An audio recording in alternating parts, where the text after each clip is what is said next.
டின்னருக்கு எறா தொக்குன்னு டிசைட் பண்ணிட்டேன். ரொம்ப குளிராக இருந்தாலும் காரசாரமான சுடு சுடு ஒயிட் ரைஸோட எறா தொக்கு எப்படி இருக்குன்னு இமேஜின் பண்ணதுக்கப்புறம் கடைக்கு போகாமல் எப்படி இருக்க முடியும்? ஸோ சீ ஃபுட் லவர் நான் தான். சிக்கன் கூட இப்போ பிடிக்கல. எனக்கு 3 வேளை ஃபிஷ்ஷு எறா நண்டு கொடுத்தாலும் ஹாப்பியாக சாப்பிட்டுட்டே இருப்பேன்.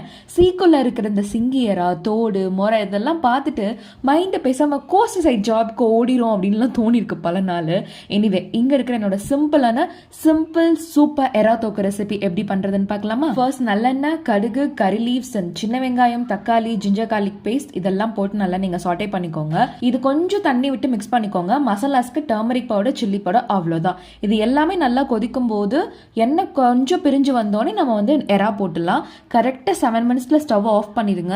தென் இறக்கும் போது கொஞ்சம் கொரியாண்டர் லீவ்ஸ் மட்டும் போட்டுக்கோங்க. கைஸ் அவ்வளோதான். So simple, so tasty. Clean பண்றது தவிர 15 மினிட்ஸ்ல சட்டுன்னு செஞ்சிடலாம். சீ ஃபுட் லவர்ஸ் இது உங்களுக்காக.